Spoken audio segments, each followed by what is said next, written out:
Hello everyone, welcome to our channel learn and fun with Arya. So guys, ये chapter number 1 है environment. ये chapter मैंने geography के book से लिया जो कि क्लास 7th की है। और मैं वीडियो के लास्ट में आपको एनसीईआरटी क्वेश्चन आंसर्स और कुछ एक्स्ट्रा एमसीक्यू क्वेश्चंस भी दूँगी। So without wasting much time, let's start a video. सबसे पहले हम लोग चैप्टर को रीड करेंगे और साथ ही में मैं रीड करते करते आपको हिंदी एक्सप्लेनेशन भी दूँगी। So let's start. After the long vacations, when Ravi started going to school again, he noticed that only playground next to his school was dug up. मतलब कि जो रवि है वो अपने स्कूल जाना स्टार्ट कर देता है बहुत ही लॉन्ग वेकेशंस के बाद, और उसने ऑब्ज़र्व किया है कि उसके स्कूल के साइड में एक प्ले ग्राउंड है, वहाँ वो पूरी तरह से डगअप हो चुका है, मतलब खोद दिया गया है। जो कि वो प्लेग्राउंड में रवि और उसके दोस्त खेला करते थे, और तो वो बहुत ही दुखी हुआ इस बात से। People said that huge buildings with many flats will be constructed there। मतलब कि बहुत बड़ी बिल्डिंग्स और बनेंगी वहाँ पे, वो भी ढेर सारे फ्लैट्स के साथ। फ्लैट मतलब जो लोग कुछ रेंट पे घर लेते हैं कुछ दिनों के लिए रहने के लिए। Ravi was almost 20 years when he realized that the big playground with soft grass, marigold and butterflies is gone forever। मतलब रवि ये बात सुनकर बहुत दुखी हुआ कि जिस प्लेग्राउंड में कितनी सॉफ्ट ग्रास, मतलब बहुत ही नर्म घास थी, मैरीगोल्ड यानी कि गेंदे के फूल थे, और बटरफ्लाइज थी, वो अब चले जाएंगे हमेशा के लिए। He shared his feelings with his classmates। मतलब उसने अपनी ये पूरी बात अपने क्लासमेट से बताई, अपने उसके जो दोस्त थे क्लास में उन सबसे ये बात बताई। In the assembly, the principal is too sadly observed, see how our environment is changing। मतलब जब वो लोग असेंबली में गए तो उनके प्रिंसिपल ने उनसे और थोड़ा दुखी होकर बोला कि see how our environment is changing. मतलब देखो अपना एनवायरनमेंट कैसे चेंज हो रहा है, बदल रहा है। और फिर जब सब लोग क्लास में जाते हैं, in the class Ravi asked to his teacher what is environment. मतलब जब रवि ने अपने प्रिंसिपल से बात सुनी कि see how our environment is changing, उसने अपनी टीचर से पूछा कि व्हाट इज़ एनवायरनमेंट, एनवायरनमेंट क्या है। Then teacher replied whatever you see in your surrounding. मतलब जो भी तुम अपने आसपास देखते हो। और अभी thought aloud that means the school building, table, chair, the classroom, even the open field, the road, the garbage, my friends, all are the part of the environment. Teacher said yes, said the teacher। मतलब कि रवि ये पूछना चाह रहा है कि जो भी उसके पास है, कुछ भी हो, चाहे कुछ भी, बिल्डिंग्स, टेबल्स, चेयर, क्लासरूम, और उसके जो फील्ड है, रोड, गार्बेज, उसके दोस्त, ये सब क्या एनवायरनमेंट में है। तो उसने अपनी टीचर से पूछा, तो टीचर ने कहा यस, हाँ ये सब आपके एनवायरनमेंट में है। But wait, some objects are created by nature, for example mountains, rivers, trees, animals। other are made by people, for example roads, cars, clothes, books। मतलब जो ये सारी चीज़ें हैं, माउंटेन्स, रिवर्स, ट्रीज, एनिमल्स, ये सारी आपकी नेचर से आ जाएंगी, क्योंकि ह्यूमन जो है माउंटेन्स को, रिवर्स को, ट्रीज़ को, एनिमल्स को नहीं बना सकते। और इसीलिए ये सारी चीज़ें नेचर से हमें मिलती हैं। तो ये सारी चीज़ें क्रिएटेड बाय नेचर, जिसे हम नेचुरल कहते हैं। तो ये सारी चीज़ें नेचुरल हैं। और जो एग्ज़ाम्पल्स जो दिए हैं यहाँ पे, रोड्स, कार्स, बुक्स, क्लोथ्स, ये सारी चीज़ें ह्यूमन मेड है, क्योंकि इन्हें ह्यूमन ने बनाया तो ये ह्यूमन मेड हो गई। तो ये सारी चीज़ें मेड बाय पीपल हो गई, ये सारी चीज़ें। लेकिन ये दोनों चीज़ें हैं, made by human, made by natural, मतलब नेचुरल चीज़ें, ये दोनों हमारे इन्वायरमेंट में ही होंगी। फिर Ravi, Paramjit, Jessy, Mustafa, Asha, we are all excited about making the list. मतलब सॉरी, पहले इधर now work on in pairs. मतलब टीचर इन सारे बच्चों को एक वर्क देती है, एक एक्टिविटी कर देती है करने को। Make a list with your classmate sitting next to you. मतलब एक लिस्ट बनानी है क्लासमेट्स के साथ जो तुम्हारे बगल में है, of creation of nature and by human being. मतलब जो चीज़ें नेचर और ह्यूमन के द्वारा बनाई गई हैं और उन सब की लिस्ट बनानी है। मतलब एक तरफ लिस्ट बनानी है जिसमें जो जो चीज़ें नेचुरल में बनाई गई हैं या फिर ह्यूमन मेड बनाई गई हैं, उन्हें यहाँ पे लिखना होगा। तो ये सारे जो बच्चे हैं, रवि, परमजीत, जैसी, मुस्तफ़ा, आसा, ये सारे बच्चे जो क्लास में, उसी क्लास में पढ़ते हैं जिसमें रवि पढ़ता है। तो ये सारे बच्चे बहुत एक्साइटेड हैं इस लिस्ट को बनाने के लिए। Why is our environment changing? ये सवाल इकबाल ने पूछा अपनी टीचर से। तो टीचर ने रिप्लाई किया, it's all because of your needs. मतलब ये सब हमारी नीड्स की वजह से हो रहा है। अब जैसे कि मान लीजिए, अगर एग्ज़ाम्पल दे रही हूँ कि एक जंगल है और अगर उसी जंगल के पास नदी भी है, पानी का सप्लाई अच्छा है, बारिश भी रोज़ मतलब अच्छी होती है, धूप भी अच्छी होती है, तो लोग सोचेंगे कि हम यहीं रह जाएं, तो वो पेड़ काटना स्टार्ट कर देंगे।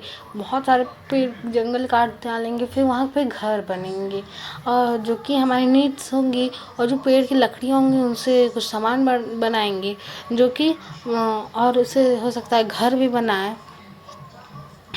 तो नेचर से हम नेचर को हम चेंज कर रहे हैं, एनवायरनमेंट को थोड़ा सा चेंज कर रहे हैं। क्यों? क्योंकि हमारी नीड्स के लिए, हमें उसकी ज़रूरत है। फिर दे आर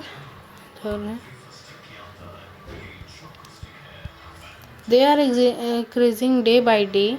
मतलब ये जो है रोज़ होता है, डेली होता है। और we are there for modifying and at times even destroying her nature surrounding।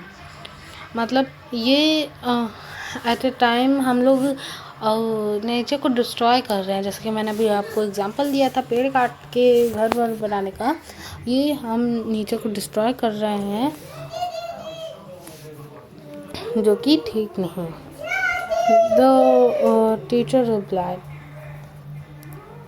For यहाँ पे एक For the above conversation, you understand that the place, people, things, you and things and nature that surrounded any living organism called nature। मतलब जो चीज़ कोई भी चीज़ हो, जैसे कोई प्लेस हो गई, पीपल हो गए, थिंग्स हो गए, या फिर कोई लिविंग ऑर्गेनिज्म हो गया, ये सब हमारे इन्वायरमेंट का ही पार्ट है। और it is combination of nature and human made phenomena. ये जो इन्वायरमेंट है वो एक कॉम्बिनेशन है नेचुरल और ह्यूमन मेड फिनोमेना का। Why the natural environment refers to both biotic and abiotic conditions exist on the earth। मतलब ये जो बायोटिक और एबायोटिक है, ये दोनों कंडीशंस एग्जिस्ट जो हम अर्थ पे रहते हैं। और यहाँ पे बायोटिक और एबायोटिक क्या है इसके बारे में थोड़ा दिया है। information. Biotic, the word of living organisms, example plants and animals. इसका मतलब है जो बायोटिक मतलब जो चीज़ें लिविंग है, लिविंग थिंग्स हैं, लिविंग ऑर्गेनिजम्स है, जैसे प्लांट्स है हो गया, एनिमल्स हो गए, ये सारी चीज़ें आपकी बायोटिक में आ रही हैं। जो कि एबायोटिक में जो चीज़ें नॉन लिविंग थिंग्स है, the world of non living elements, example land, मतलब जो चीज़ें नॉन लिविंग थिंग्स हैं वो एबायोटिक में आ रही हैं। अब यहाँ पे पढ़ लेते थोड़ा सा। यहाँ पे आपको एक चार्ट दिया गया है जिसमें बताया गया है कि कितने कंपोनेंट्स हैं एनवायरनमेंट के। जैसे कि एक आपका ह्यूमंस का दे दिया गया है, एक ह्यूमन मेड का दे दिया गया है, एक ह्यूमंस का दे दिया गया है, एक नेचुरल दे दिया गया है। तो चलिए इसके बारे में भी थोड़ा जान लेते हैं।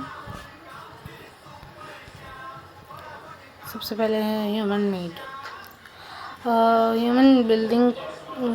ह्यूमन मेड में क्या आता है, बिल्डिंग्स आती हैं, पार्क्स आते हैं, ब्रिजेस, रोड्स, मॉन्यूमेंट्स, इंडस्ट्रीज, ये सारी चीज़ें ह्यूमन मेड है।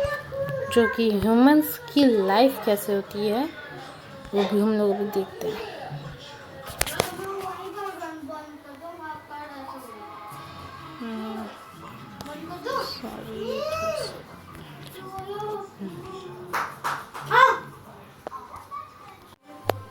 ह्यूमन में क्या इंडिविजुअल, फैमिली, कम्युनिटी, मतलब कुछ लोग इंडिविजुअल अकेले रहना पसंद करते हैं, कुछ लोग फैमिली के साथ रहते हैं, कुछ लोग कम्युनिटी बना के अपना रहना पसंद करते हैं। मतलब कुछ लोग अपना पूरी लाइफ रिलीजन को दे देते हैं, जैसे साधु संत होते हैं वो सब अपना पूरी लाइफ रिलीजन को ही अपने रिलीजन को ही दे देते हैं।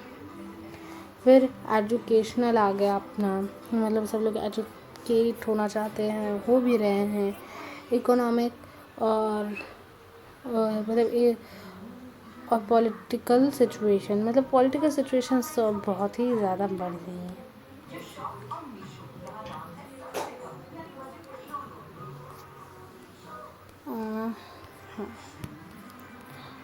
ये वाला हम लोग पेज पढ़ लेते हैं। अपना नेक्स्ट पेज है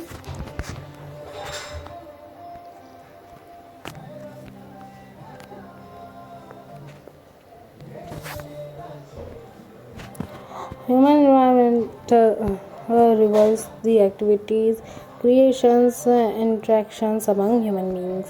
मतलब इन्वायरमेंट में उनकी एक्टिविटीज़ आती हैं, क्रिएशंस आते हैं और इंट्रैक्शंस आते हैं जो कि ह्यूमन बीइंग्स एक साथ मिलके बनाते हैं।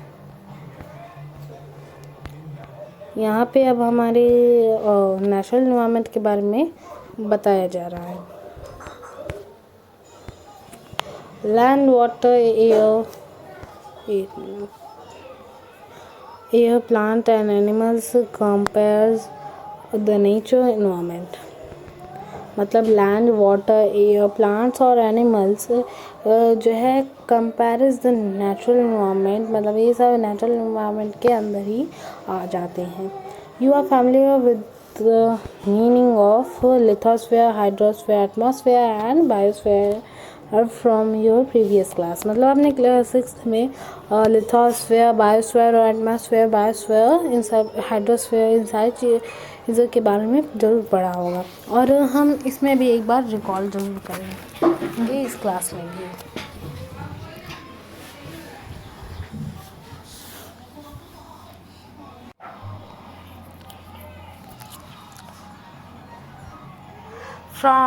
Let us learn some more facts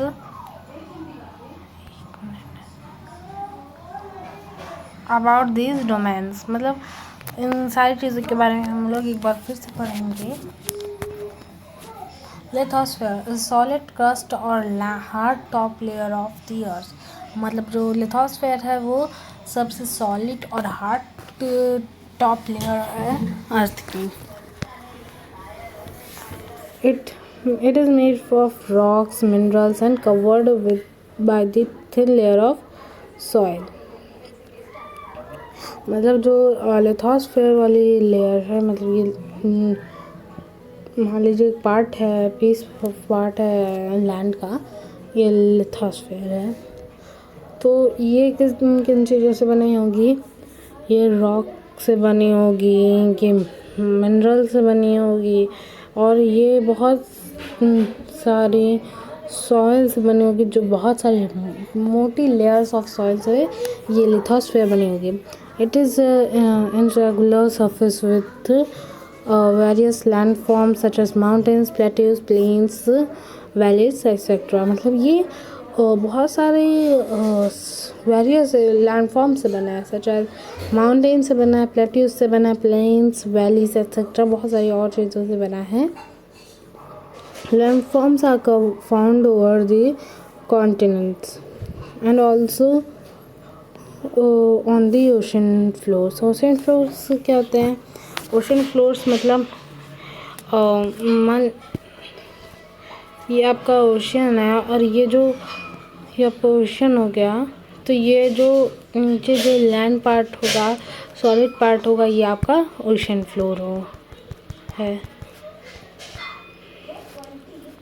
Lithosphere is the domain that provides us forest, grassland or grazing land for agriculture and human settlements। मतलब लिथोस्फेयर हमें फॉरेस्ट प्रोवाइड करता है, grassland, grazing land and agriculture और human settlements के लिए place भी provide करता है। It also the source of mineral wealth. मतलब ये जो है मिनरल वेल्थ की भी एक सोर्स है, बहुत इम्पॉर्टेंट सोर्स है, क्योंकि हमें ज़्यादातर चीज़ें लैंड से ही मिलती हैं।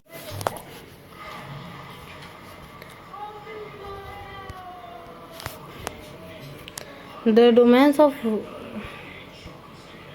domains of water is refers to as hydrosphere। अब हाइड्रोस्फीयर के बारे में पढ़ते हैं। जो हाइड्रोस्फीयर क्या होता है? जो वाटर पार्ट होता है, मतलब जो लिक्विड पार्ट होता है अर्थ में, और जैसे कि आपकी रिवर्स हो गई, आपकी ओशंस हो गई, सारे हाइड्रोस्फीयर में आएंगे। It is compares various source of water are different types of water bodies like rivers, lakes, seas, oceans etc। मतलब ये कैसी भी वाटर बॉडी होती है, मतलब चाहे कितनी भी छोटी हो, कितनी भी बड़ी हो, लेक्स, रिवर्स, ओशियंस, कैसे भी हो। It is essential for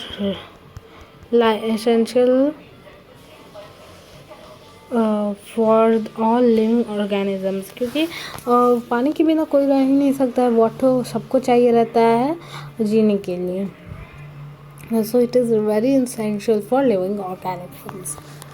The atmosphere is the thin layers of air that surrounds the earth. The gravitational forces of the earth holds the atmosphere around it। मतलब कि जो एटमॉस्फेयर है, ये आपने सुना ही होगा कि एटमॉस्फेयर एयर से कनेक्टेड होता है। एटमॉस्फेयर मतलब एयर जो रहता है वो एटमॉस्फेयर में ही होता है,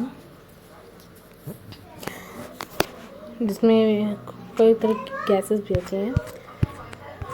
अब हम इस पेज के यहाँ पे वर्ड ऑर्गेन्स दिए हैं, उसको पढ़ लेते हैं। Environment is a French word इन्वर्नर। ये आया है इन्वर्नर से। इन्वर्नर मीनिंग नेबरहुड। मतलब फ्रेंच में इन्वर्नर को नेबरहुड समझा जाता है। Let's look at your surrounding, make a list of uses that the land in your neighborhood is being put to। मतलब एक लिस्ट बनाइए जिसमें जो लैंड है आपके नेबरहुड में, मतलब पड़ोस में जो आपके लैंड है, वो किन चीज़ों के लिए लिया जा रहा है। इधर भी एक लिस्ट है। Where does the water you use to in your home and school come from?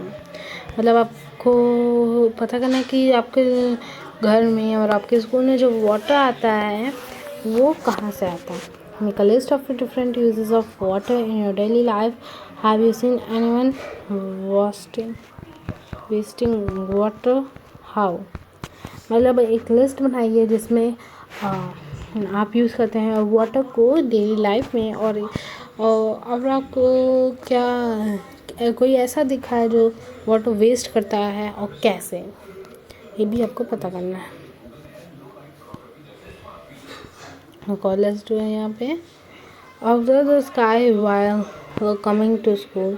Make a note whether the day is cloudy, rainy, sunny, foggy, etc. मतलब आप जब स्कूल आ रहे होते हैं अपने बस से, किसी भी व्हीकल से, या फिर किसी भी घर आ रहे होते हैं, तो आप स्काई पे देखिए कि कैसा उस टाइम जो वेदर होता है, क्लाइमेट होता है, वो किस टाइप का होता है. रेनी होता है, सनी होता है, या फिर फॉगी होता है, etcetera.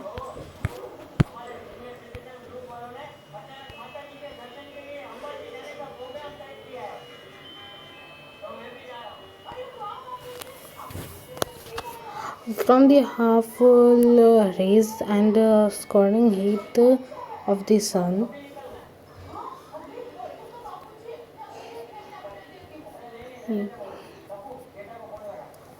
it consists of a number of gases, dust and water vapor. मतलब जो हार्मफुल रेज आती हैं सन से, वो बहुत सारी गैसेस, बहुत नंबर में गैसेस, डस्ट, वाटर वेपर अपने अंदर ली रहती हैं. The changes in atmosphere produce changes in the weather and climate. मतलब जब वो सब आती हैं तो अर्थ में आने से पहले, आपके पास आने से पहले वो एटमॉस्फेयर से होकर आती हैं, और जब वो आती हैं तो एटमॉस्फेयर में थोड़ा चेंज आता है, जिसकी वजह से अर्थ में वेदर और क्लाइमेट में भी थोड़ा चेंज आता है. Plant and animals kingdom together by may the make a biosphere और living world.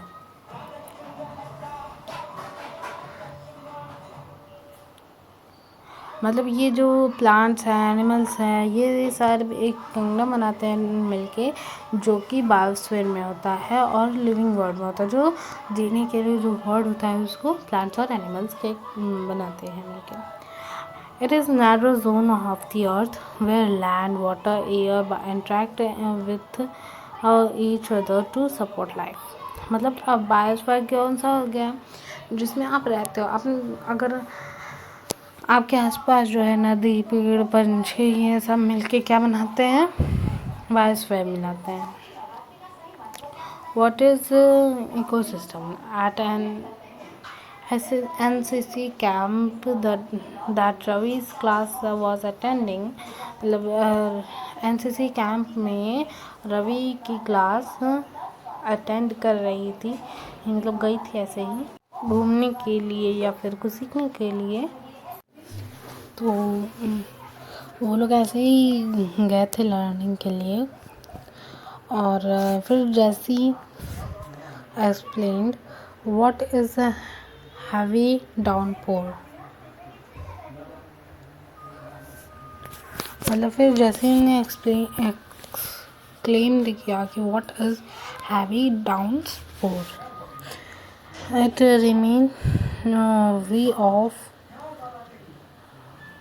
reminds me of my home in Kerala. You should come and see how it pours our lush green fields and coconut plants.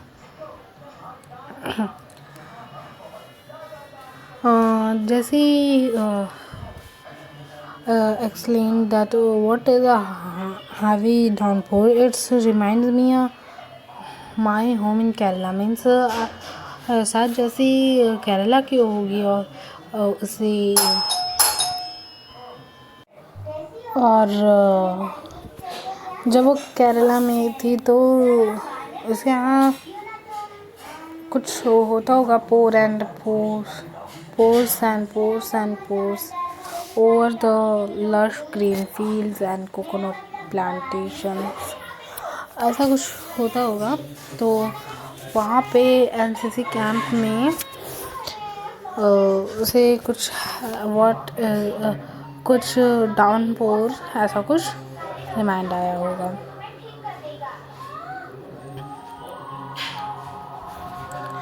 Hira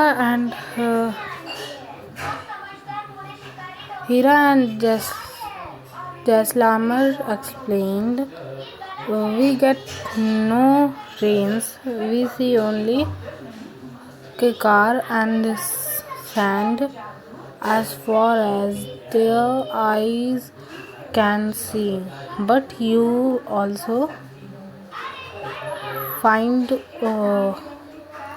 also find camels," said Ravi. और जो है हीरा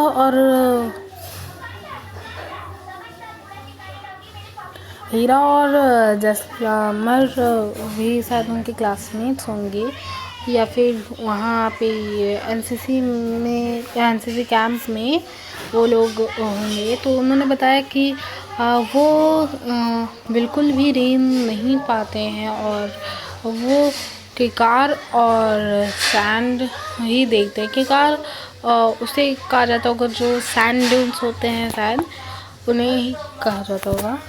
As far as eyes can see, but you also find camels. मतलब कि जितनी दूर भी देखो आँखों से उतना दूर तुम्हें सिर्फ सैंड ही दिखेगी। और फिर रवि ने कहा कि but you also can find camels, मतलब तुम कैमल्स भी पा सकते हो।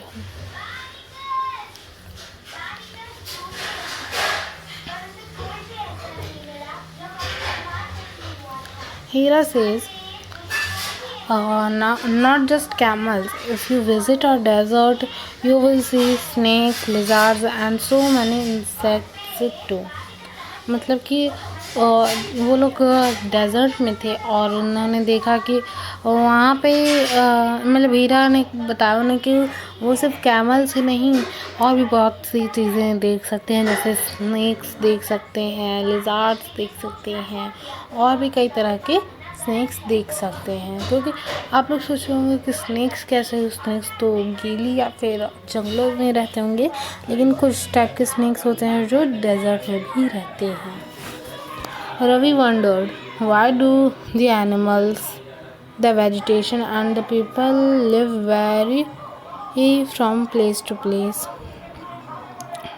Are they related to each other? तो मतलब ये लोग रवि बहुत ही ज़्यादा वंडर हो गया, बहुत ही ज़्यादा वो आश्चर्य में पड़ गया कि ये एनिमल्स और उनका वेजिटेशन और उनके जो लोग हैं वो प्लेस टू प्लेस, जगह से दूसरी जगह पे क्यों ट्रैवल करते हैं, एक जगह से दूसरी जगह पे रहने क्यों जाते हैं, क्या वो एक दूसरे से रिलेटेड हैं। आप ये चीज़ हिस्ट्री में भी पढ़ेंगे, क्योंकि हिस्ट्री में भी ट्रांस एंड ट्रेडर्स करके एक चैप्टर है, उसमें भी लोग एक जगह से दूसरी जगह जाते हैं अपना मतलब सर्वाइवल के लिए या फिर बिजनेस के लिए। Then teacher replied, oh yes very much so. मतलब टीचर ने बताया कि हाँ ये लोग रिलेटेड हैं, थोड़ा बहुत मतलब बहुत रिलेटेड हैं एक दूसरे से। All plants and animals and human beings dependent on their immediate surroundings, often they are also interdependent on each other. मतलब कि प्लांट्स, एनिमल्स और ह्यूमन बीइंग एक तरह से जो आपके आसपास हैं वो भी एक दूसरे से डिपेंडेंट हैं, इंटरकनेक्टेड हैं। The relation between the living organism such as organisms as well as a relationship between the organism and their surroundings from an ecosystem. मतलब कि जो रिलेशनशिप है लिविंग ऑर्गेनिज्म की और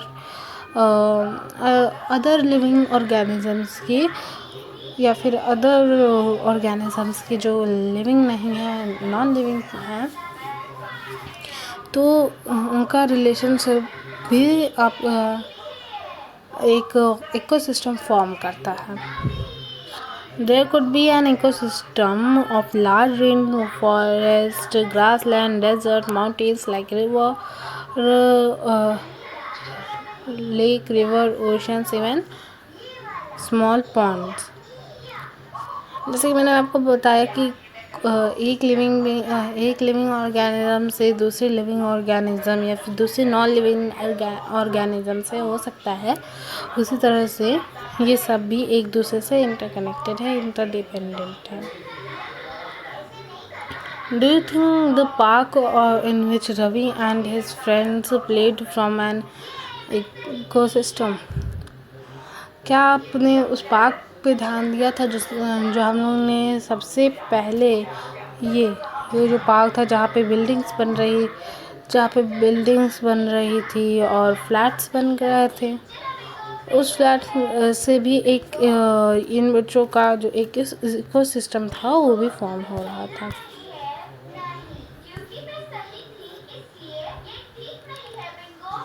यहाँ पे आपकी ट्यून ऑफ फैक्ट्स हैं, हम लोग इनको भी पढ़ लेते हैं एक बार.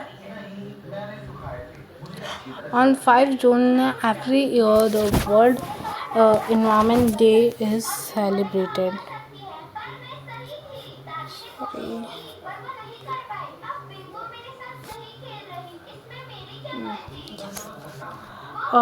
जो है 5 जून को वर्ल्ड एनवायरनमेंट डे जो है सेलिब्रेट किया जाता है और इस दिन इन्वायरमेंट के बारे में जानकारी मिलती है और स्कूल्स में भी बताया जाता है इन सब के बारे में.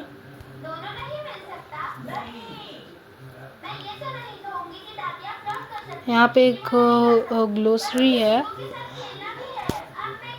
Barter system, it is a trade in which goods and exchanged without the uses of money. इसका मतलब ये है ना कि एक सामान के बदले दूसरा सामान दिया जाता है और जिससे ट्रेड होता है, गुड्स लिए जाते हैं. गुड्स मतलब जो सामान हो गया आपका कोई, जैसे लकड़ी के व्लॉग्स हो गए, ये सारी चीज़ें गुड्स में आती हैं. आपके रोज़ की डेली लाइफ्स की जो चीज़ें होती हैं आपकी, वो सब गुड्स में आती हैं. तो मतलब एक सामान से दूसरा सामान लेने को कहते हैं. जैसे पहले जो बहुत पहले जब पैसे नहीं हुआ करते थे तो कोई सामान लेना होता था, तो मान लीजिए आपको फ्रूट्स लेना है तो आपको उसके लिए राइस देने पड़ेंगे, उसके लिए आपको राइस देना पड़ता था और फिर आपको फ्रूट्स मिलते थे या फिर कॉर्न्स, ऐसा कुछ देना पड़ता था. यहाँ पे लेट्स डू का भी ये है. Talk to some elderly person in your neighborhood and collect information about the trees in his neighborhood when he or she was your age. मतलब अभी आप लोग छोटे हो तो जो आपसे बड़े हैं आपके नेबरहुड में या फिर आपके जो एल्डर ब्रदर सिस्टर्स हैं, तो उनसे आप जाकर पूछो कि जब वो उनकी एज में थे तो किस टाइप के ट्रीज़ वहाँ होते थे जहाँ वो रहते थे उस टाइम. फिर the indoor games he she played, मतलब इंडोर गेम्स वो किस तरह से खेलते थे. हर favourite fruits at your age, मतलब उन लोगों को कौन से फ्रूट्स पसंद थे उस टाइम पे जब वो लोग आपकी एज के थे. How do they make themselves comfortable during hot summer and cold winter? मतलब कि जब वो लोग मतलब किस तरह वो लोग अपने आप को कंफर्टेबल महसूस करा पाते थे जब बहुत ज़्यादा गर्मी रहा करती थी और बहुत ज़्यादा ठंड हुआ करती थी. Display your answer on a wall bulletin board. मतलब एक वॉल पे आपके आंसर्स या फिर किसी बोर्ड पे अपने आंसर्स राइट करने हैं आपको. चलिए अब हम लोग पढ़ेंगे ह्यूमन इन्वायरमेंट के बारे में. ह्यूमन बीइंग से Human beings interact with their environment by and modify it according to their need. Early humans adapted themselves to the natural surroundings. मतलब जो अर्ली ह्यूमंस हुआ करते थे, आदिवासी जिन्हें हम लोग कहते हैं, या फिर आदिवासी नहीं, मतलब बहुत पहले जब लोग पत्थरों से अपना सारा काम करते थे, उस टाइम के जो लोग रहते थे उन्हें वो लोग अपने आप को अपने उनके जो नेचुरल सराउंडिंग्स हैं उनके उसके लिए अडेप्ट कर लेते थे. मतलब जो आसपास रहता था उनके, जैसे फल फूल या फिर लकड़ियाँ, जानवर, उन्हीं सब से अपना काम चलाते थे. They led a simple life and fulfilled their requirements from the nature around them. मतलब वो लोग अपने आप को बिल्कुल सिंपल लाइफ जीते थे और बिल्कुल संतुष्ट रहते थे जो भी उनके पास रहता था, जो भी उनके पास रिक्वायरमेंट रहती थी, जो कि उन्हें नेचर से मिल जाती थी, जो भी उनके आसपास जो नेचर रहता था. और वो लोग ज़्यादातर ट्रैवल करना ज़्यादा पसंद करते थे एक प्लेस से दूसरे प्लेस तक. तो उन्हें कई तरीके से नेचर देखे और मतलब उनकी सराउंडिंग में बहुत सारा चेंज आया जब वो ट्रैवल करते थे. तो उस हिसाब से वो अपनी लाइफ को फुलफ़िल करते थे, सिंपल लाइफ जीते थे वो लोग. With time need grew and become more varied. humans learn new ways to use change environment. मतलब ह्यूमन जैसे जैसे डेवलप करने लगा, जैसे जैसे उनका माइंड डेवलप होने लगा, उन लोगों ने हम लोगों ने नई वो नई टाइप्स ढूंढ लिए जिससे हम लोग एनवायरनमेंट को चेंज कर सकते हैं. They learn to grow crops, domesticate animals and led a settled life.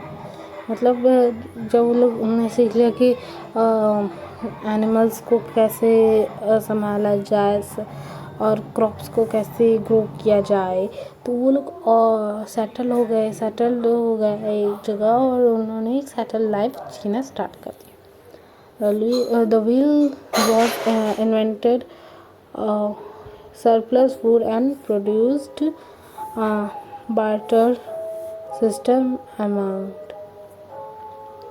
मतलब जब व्हील का इन्वेंशन हुआ तो वो सरप्लस फूड तो प्रोड्यूस कर पा रहे थे, साथ ही में उन्होंने बैटर सिस्टम भी इमर्ज किया. मतलब कि जो एक सामान लेके दूसरा सामान लेने वाली जो सिस्टम था, ये वाला जो सिस्टम था उसके इमर्ज कर लिया. Trade started and commerce developed. The Industrial Revolution. मतलब ट्रेड स्टार्ट करने लगे लोग और एंड कॉमर्स डेवलपमेंट भी स्टार्ट होने लगा. उसके बाद इंडस्ट्रियल रिवॉल्यूशन भी स्टार्ट हो गया था और बहुत ज़्यादा लार्ज स्केल्स प्रोडक्शन, मतलब कि और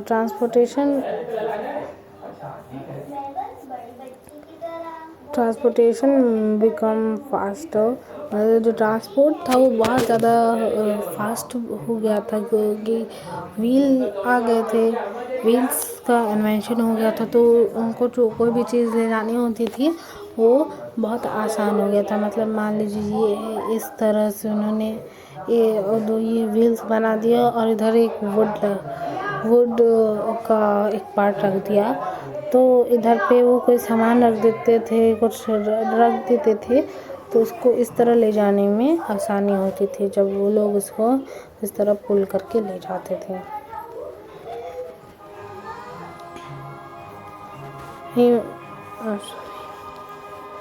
Information revolves made communication easier and speedy across the world। मतलब इंफॉर्मेशन जो है ट्रांसपोर्टेशन के साथ साथ इंफॉर्मेशन भी जो है बहुत ज़्यादा वास्ट बन गया था, और कम्युनिकेशन जो था वो बहुत ही ईजियर हो गया था बाकी जगहों से बात करने के लिए, बाकी जगहों से इंफॉर्मेशन लेने के लिए, कम्युनिकेट करने के लिए बहुत ईजी हो गया था। Have you ever thought why you love eating a juicy watermelon in summer and hot roasted peanuts in winter? मतलब कि क्या आपको पता है कि आपको जूसी वाटरमेलन समर्स में खाने को क्यों अच्छा लगता है, और हॉट रोस्टेड पीनट्स विंटर में क्यों अच्छे लगते हैं? A perfect balance is necessary between the nature and human environment। मतलब बैलेंस जो बना रहता है कि अगर आप समझ लीजिए आज आप हर समय अगर ठंडा खाते रहेंगे, ठंड में ही रहते रहेंगे, तो आपकी तबीयत ख़राब हो सकती है, थोड़ा गर्म भी लेना ठीक होता है। इसी तरह अगर आप हर समय गर्म चीज़ें लेते रहेंगे तो तभी तबीयत पे असर पड़ सकता है। तो इस तरह से कभी गरम कभी ठंडा, इस तरह से बैलेंस रहता है नेचर में और ह्यूमन एनवायरनमेंट में भी। Human must learn to live and use their environment in harmonious way. मतलब कि ह्यूमन को एक तरह से सीखना होगा कि कैसे एनवायरनमेंट को बैलेंस करके रहा जा सके, ताकि ना नेचर का नुकसान हो, ना ही ह्यूमन बीइंग का नुकसान हो, इस तरह से नहीं।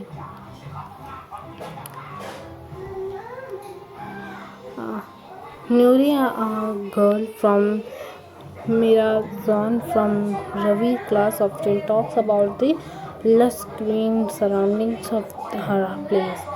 Seeing Ravi upset at having lost his playground, Nuri invited him to visit her home state during the coming vacations. Ravi's teacher asked the students to draw the landscape, houses and activities of the people and places they visit during the holidays। मतलब कि जब एक girl है नूरी, वो जो है मेरा मिज़ोरम से है, और जब उसने देखा कि रवि वो प्लेग्राउंड को लेकर बहुत अपसेट है, तो उसने कहा कि तुम मेरे मतलब होम स्टेट पे विज़िट करने आओ अगले वेकेशंस में। तो फिर टीचर रवि की जो टीचर थी, उन्होंने जो है स्टूडेंट से कहा कि वो एक लैंडस्केप ड्रॉ करें जिसमें हाउसेस हों, एक्टिविटीज़ हों जो पीपल अपने प्लेसेस पे कर सकते हैं जहाँ वो अपने हॉलीडेज़ में विज़िट करने गए हैं। तो शायद ऐसे एक्टिविटीज़ आपके टीचर भी आपको करने को दें। सो ये हमारा रीडिंग पार्ट और एक्सप्लेनेशन पार्ट पूरा हो चुका है इसका। ये एक्सरसाइजेस का पार्ट है। ये पूरा एक्सरसाइजेस का पार्ट मैं आपको नेक्स्ट वीडियो में दे दूँगी। Till then stay connected with me. Don't forget to like, share and subscribe my channel. Till then, keep learning, bye bye.